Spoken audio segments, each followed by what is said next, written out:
Hey everybody, welcome. It's time for Atomic Radio Hour, the post-nuclear podcast. This is episode 345. It's a whole hell of a lot of episodes. How are you? You look fantastic as always. I hope you're doing well. I hope you're reading. I've been on a real reading kick lately, and honestly, it's the thing that and journaling are the two things I look forward to the most right before I go to bed. I hope you guys are well. I hope you guys are doing A-okay. So, I'd like to get into this episode by talking about something that we don't often talk about on the show.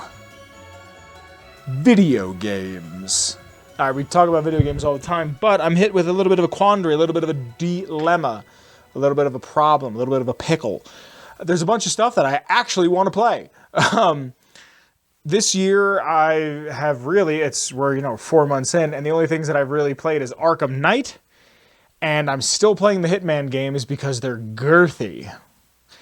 And I was sitting down and I saw on Twitter the other day, which again, I'm not really sure how I feel about Twitter. I don't really want to be on it, but I am ingratiated, and I think I'm at a point where I'm too old to go to any other social media site.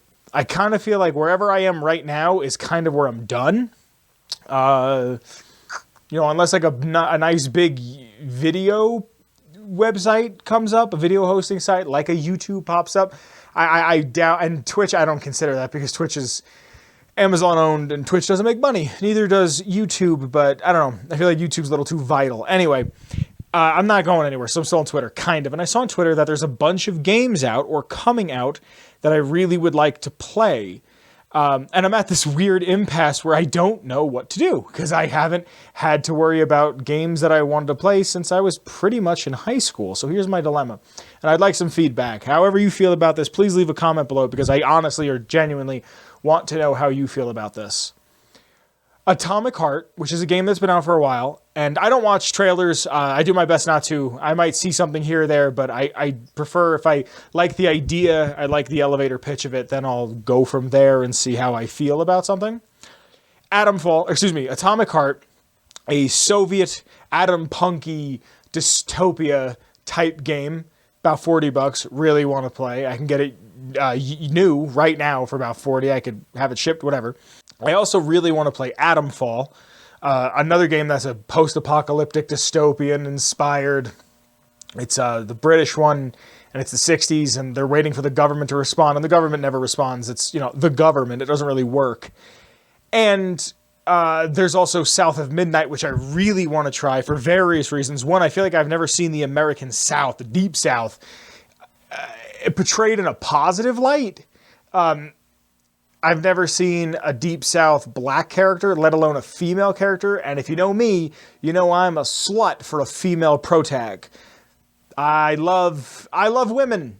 Happy March 8th, everybody. I love women. Happy birthday, women. I love them all. My mama's a woman. I love women. Also, it looks like a fun hack and slash. The monsters look fun. I'm a big monster fella. I like stuff like that.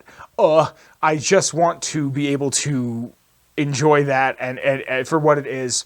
I saw some pre-release footage that were like, oh, it's missing this and missing that, and I didn't comment, but I wanted to be like, hey, most games nowadays just don't have that until the game is released, and then they put out a day one patch. And lastly, this one's not out yet, is Doom: The Dark Ages. I really, really want to play that. I didn't play Doom Eternal. I don't know if I will. Maybe I'll go back at some point and play it, but I really want to play The Dark Ages because there's a grappling hook and a fun shield and like a flesh melty McGee thing, whatever. And you get to be a giant like mecha that fights demon flesh kaiju. I'm into that. I'm into giant monsters and not as much into giant robots as you think I would be, but big monster, big lizard makes my lizard brain just tingle in all the best ways. And actually, now that I think about it, Stalker 2's out. I should really play Stalker 1 first, but I really want to play Stalker 2. And I want to play these games. I want to, and I want your opinion in the comments below. Please let me know, because I don't know where to start. Without Stalker 2, I think it's like $210 in games. And I just don't have $210. So this is going to be like, these are my next games for the rest of the year. When Kyle and I sit down to do our end of the year video, don't be surprised if these you hear these games again. But seriously, I'd really like to know if you're playing any of these or what you think of any of these, except for Doom, of course, because it's not out yet. But I need to move forward and play something new soon. And I just like a recommendation if you have any. Let me know what you're thinking. Some of that stuff, I know at least South of Midnight is an Xbox exclusive. I thought Atomfall was, but apparently it's on PlayStation. Who knows? I'd love to hear from you, though. How do I transition out of this? Hold on. Okay, this way. All right. Thank you. Hey, what's going on? What's happening? It's time for this week's Patreon. You thought I was going to say Lord. We got to do the Patreon real quick. Real quick. Names on screen. I love these folks. These are the folks that help support the show. This is the Ghoulman Entertainment Patreon that they help support. I just noticed now I don't have my watch on. Where did it go? These names are people who like the show and want to see it get bigger and better. And next week, sorry to do this now, but next week there is not going to be a live recording. There should be what I like to call around these parts, a burner episode. Because of it, I had to buy some things. I'll have to buy some things. And that stuff will be used in the making of the burner. And I really hope you guys like it because it's something that I've wanted to do for a long time. And it's a podcast style thing. Whatever. We'll get to that later. We'll get to that next week. Because of these names, I was able to go out and get all the equipment and, do certain things that I couldn't have done otherwise without you. So I have to thank some people real quick. Starting at the top, I would like to thank the OG Noah. Thank you to Noah. After Noah, I have to thank Willy DuWitt. Thank you to Willy DuWitt. After Willy DuWitt, I have to thank Mellow Milhouse. Thank you to Mellow Milhouse. After Mellow Milhouse, I have to thank Captain Lennox. Thank you to Captain Lennox. After Captain Lennox, I have to thank DanishHoundDog. Thank you to DanishHoundDog. And last but certainly not least, after DanishHoundDog, I have to thank Brotherhood Outcast. Thank you to Brotherhood Outcast. Because of these fine folks currently on screen, the show can continue to grow and I can try to experiment. Mind you, this is a one-person show, so I might not get to experiment as much as I would like, but experimentation has been going on, will be going on, will continue to go on because of viewers like you. Thank you. So this week's lore is on a classic, truly a classic if there ever was one. Something near and dear to my heart. Something that I think about probably far too much. I think about it almost daily. I think about it enough. I think about it not enough. It is a topic. There is lately I've been talking a lot about Batman to my friends outside of just the show, but it's usually Fallout. It's usually Godzilla, it's usually Batman, maybe another third thing. Batman might get swapped out because, that's how interests work, for me at least. Anyway, today's piece of lore is a tried and true classic and a place I'm proud to call my home. So I did what I usually do. I went to the Patreon and I asked them a poll question and I gave them 2 classics from the Fallout universe. So if you'd like to hear any lore, and I mean any lore whatsoever from the Fallout universe, check out the Ghoulman Entertainment Patreon, because from the $1 tier to the $10 tier, every single week your voice is heard when it comes time to choose this week's lore. And by way of the Ghoulman Entertainment Patreon, I bring to you the lore on Megaton from Fallout 3. Welcome to Megaton. The bomb is perfectly safe. We promise. Megaton, a town that I am proud to this day to call my home. Maybe even more of a home than I would consider Vault 101. And mind you, these are the games where it all starts for me. Megaton is a town that has started on basically convenience. The bomb at the center of the settlement, for which the town is named after, there's a cradle there that was used for convenience and later for commerce. It was a hub where people would rest and trade their goods, and because of the winds, because of the dust, the crater gave them a bit of refuge. I get all of my lore off of fallout.fandom.com, the Wikipedia, if you will. I love these games, I've played these games, but I use it as a reference, especially when I want to read quotes directly. And if you ask Manya Vargas, who, fun fact, Manya Vargas might be a reference to Vargas in the game Wasteland, reference back to the roots, she'll say, well, originally it started as a hole in the ground. My puppy talked about how his father and the original settlers just hid in that crater. It was enough to keep them safe from the dust storms. When things cooled down and people started wandering back into the wastes, some stayed behind. The wanderers started coming back here to trade their stuff. By the time my Poppy was born, the town was a full-on trading center. Poppy got rich on the caravan routes and eventually convinced others to build the walls to hold off the raiders. And the lone wanderer can also ask, so it was just a collection of traitors in the beginning? Manya Vargas can reply with, not at first. It was a collection of people trying to get into the vault, people worshipping the bomb, and a few other refugees. Then the traders came. Now, the caravans take care of most of the trading, but before they were set up, it was all Megaton. I worked on the caravans with my father for a while. That's how I met my worthless bag of liver spots I call a husband. Nice. So Megaton is a city that is there for solely just the reason of convenience and protection. It's almost Shady Sands like in the way where it's like we developed and we grew out of nothing to protect our people, but at the same time Shady Sands grows to be the largest government outside of the Enclave, really, post-war. Throughout time, you'll see settlements start to grow and start to build, and what I think is so interesting about Megaton, and I'll get to it a little bit later, there's no central government inside of Megaton. Megaton is a city that is governed by folks. It's a city that is burgeoning with people, that more and more people keep showing up and wanting to take place there, and even the common houses, which I'll get into later, have started offering bunk beds to people because they know that Megaton is a safe haven, it's a place of refuge. But there's no one who really runs it. There's two people. There's Lucas Sims, who we used to make jokes all the time on the channel about him and his hat, and there is Colin Moriarty, two people that are integral to the town, but not one or the other is technically in charge. By 2241, the wall that surrounds the entirety of Megaton was starting to be built out of these giant flying machines from a not too far off airport. I've seen back in the day that Megaton was taken out of the remnants of what was left of Ronald Reagan International Airport. I don't know if that's true or not, but it's supposed to be roughly in McLean, Virginia. And the only other place I can think where they would have found refuge that would be planes in DC would have been Rivet City. But Rivet City is too far away, and you'd have to trek all that through the subway, and that's never going to happen, I promise you. So it's not directly said, but if you ask Manya Vargas about it... Now, a lot of this dialogue is reference to her because she is the oldest living member of Megaton, and because her father and her grandfather were settlers there, pretty much since its inception, she has almost become like the town's record keeper, their herald. And if you ask her, what is this place made out of? She'll say, long ago before the war, there used to be machines. They were like buses, but they flew through the sky, taking people anywhere they wanted to go. You didn't have to walk. You just went to the air station, bought a ticket, and took it up to the skies. Anywhere in the world, you just up and flew there.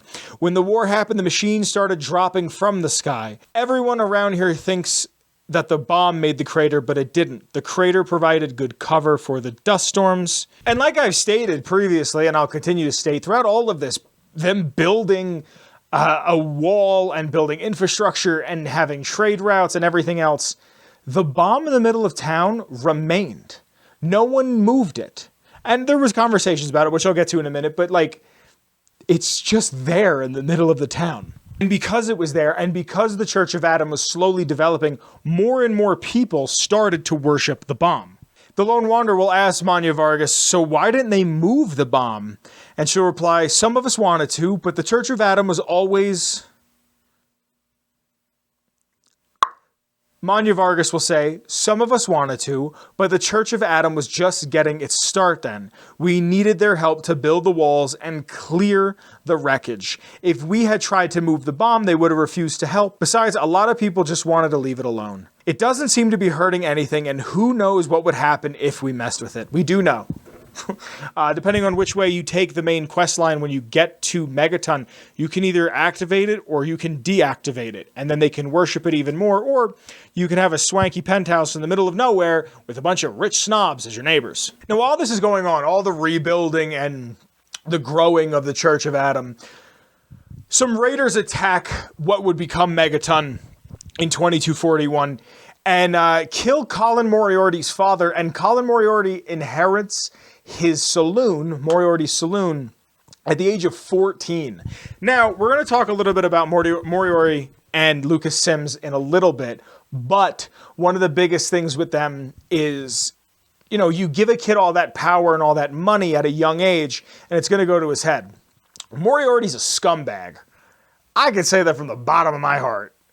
Colin Moriarty, the saloon owner fella. And again, in the year 2241, Vault 101 sends out its first above ground search party to see what's out there. And mind you, the experiment with Vault 101 was supposed to be that the vault was going to say shut forever. You were born here, you'll die here. Vault 101 hosted a party to go explore the surface, and this was headed by one Ann Palmer, and they made contact in Megaton. I actually have their entire report that I want to read in its entirety for you. 2241-2-10. As our test suggested, the immediate vicinity of the vault is no longer dangerously irradiated, although the background radiation is still well above safe levels. Pockets of more intense radiation appear to still be common, and all surface water seems to be undrinkable. We will need to carry ample supplies of Rad-X with us on future surveys, but hazard suits do not seem to be necessary for general exploration. Our old maps are largely useless. The town of Springvale is an abandoned ruin, and all pre-war roads have disappeared or are no longer passable. We encountered a group of monstrous ants which appear to confirm McKay's theories on mutation due to extended exposure to radiation. We drove off the ants with gunfire and collected several specimens to study upon return to the vault. See Exhibit A, which is a picture of one of the ants. The good news is that human civilization still survives despite everything. We discovered a settlement known as Megaton. See Exhibit B, which is a photo of the front gates. Those inhabitants, although somewhat wary at first, soon welcome us into their town. We spent a good deal of time in Megaton and learned a great deal about the capital wasteland, as the area around Washington, D.C. is now called. From them, Megaton is a fortified outpost of, quote, civilization, unquote, of sorts. But it seems that the giant ants are the least of the dangers of this new world. We agreed that it was prudent to return to the vault immediately to revise our survey plans. In light of what we had learned, Lewis and Agnes remain in Megaton to serve as ambassadors and continue to collect information until we return. Ann Palmer, survey team leader, February 10th of the year 2241. Let's jump forward to 2277. What was the beginning of a town where civilization was finally starting to come back. Now there is no more space. And I brought this up recently. There's common houses and just settlers that lounge about in bunks that just need somewhere to go.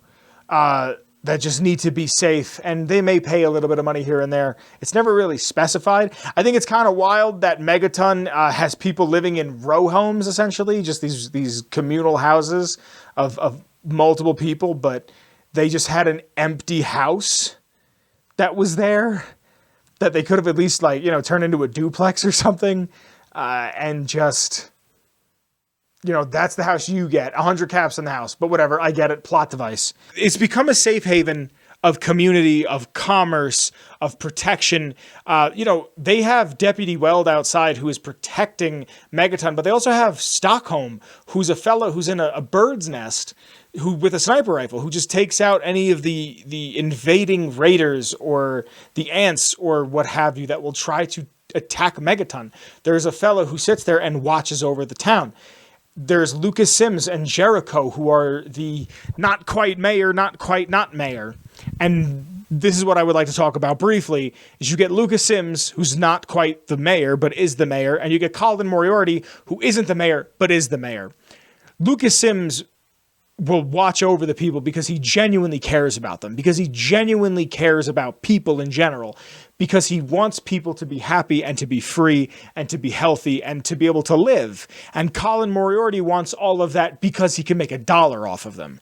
He doesn't care whether they live or die as long as someone with a fat pocket can replace them, essentially, and make sure that he can thrive.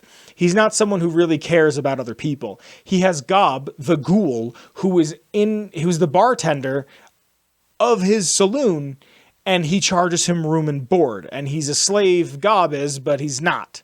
Sounds like slavery to me. Sounds like slavery to me, but they throw you a couple pennies at the end of the day.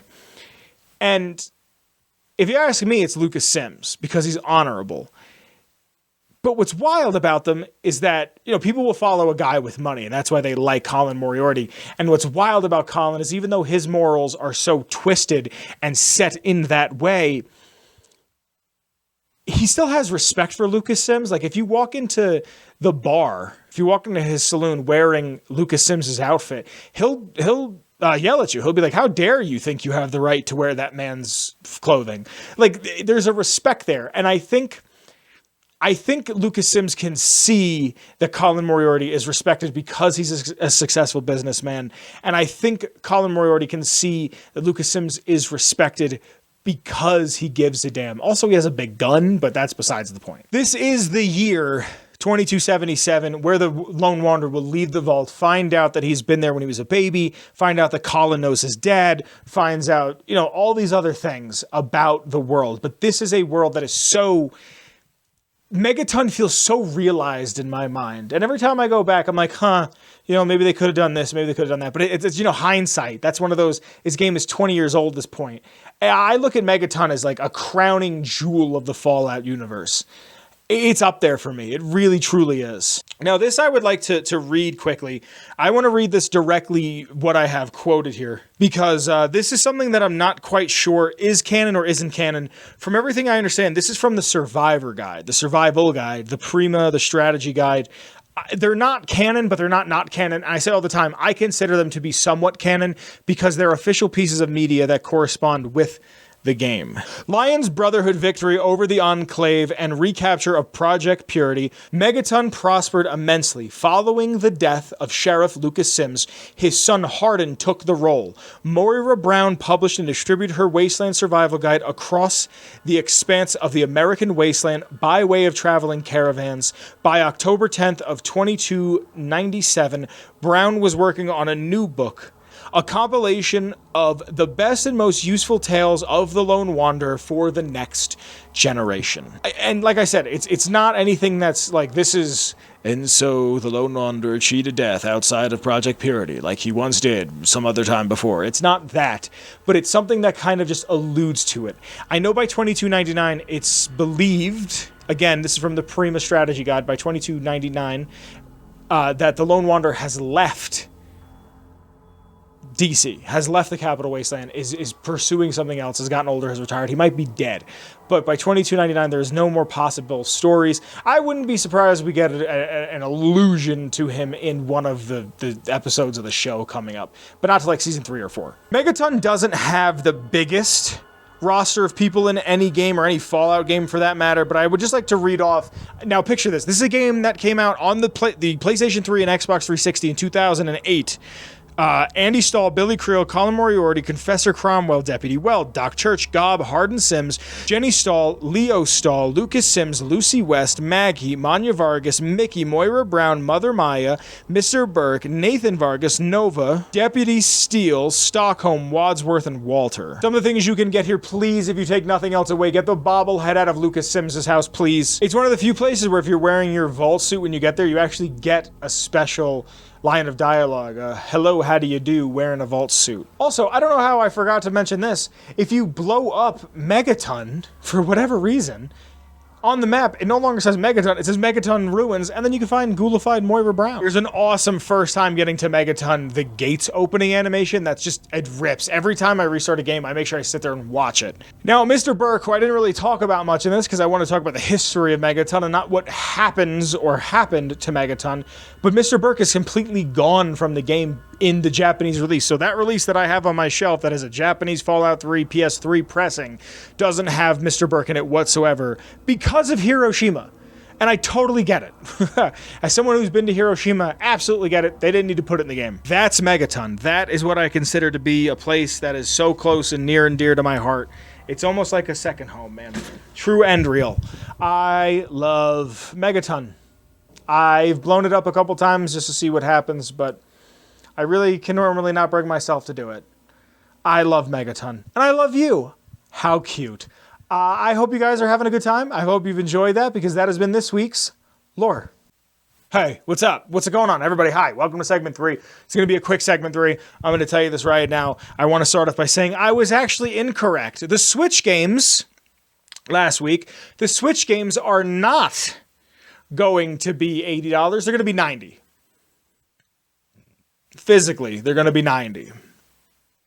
And after the tariffs, which I said I wasn't going to get political, but now we literally have to get political, the tariffs got introduced. It was either the day of, day before, or day after, I'm not sure, of the Switch 2 announcement, or showing off of, because we already knew about the Switch 2, coming out. It turns out that the tariffs on Japan, I believe it was a 26% tariff on imports from Japan. I saw a thing today. It was from Animaniacs. It was Wacko's World, where he goes over every country in the world. Out of all of the countries, I believe there was 7 that don't have tariffs on them right now. So the games are going to be a little more expensive. The Switch was $500. Switch 2 was $500. Now it's going to be about $650 to $720. If I do say so myself, I wouldn't be surprised if Nintendo just goes, give us a fat 1,000. I genuinely would not be surprised. Give me what is like rent for most people, on average, probably, if you have roommates or whatever, if you include your groceries. Give me a month of your life that you worked for. I wouldn't be surprised if that's a thing. Other than that, though, I really have nothing to talk about. Damn, I really have nothing to, genuinely. Other than that, they put Sabrina Carpenter in Fortnite, and I'm very excited for it. I cannot wait. I'm playing late because I'm unemployed. Just seems like another one of those weeks where everything happened last week and nothing happened this week, but I know as soon as I get to work tomorrow, I'm going to find out that somebody important was assassinated, or, something blew up somewhere, or something big is going to get announced. It's just how it is. And you know what? I'm going to take advantage of that. I'm going to ski. I'm also going to daddle. Let me get out of here because I got a ton of shit I got to do today. If you've enjoyed the show, thank you for listening. The intro music is by the one and only Shane Ivers. It's called Feather Duster.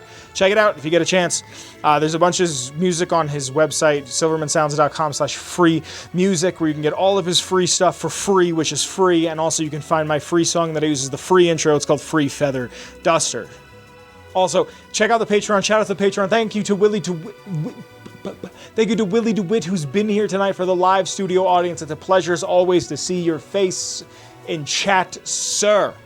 If you'd like to be part of the live studio audience, check out the Patreon in the description below. I also want to give a special shout out to the Discord. Join the Discord. There should be a link in the description below for that as well. And also my Twitter, the show's Twitter, and Kyle's Twitter. I'm not really sure how we feel about Twitter. Kyle uses it to send me news. I don't even know if Kyle uses it anymore.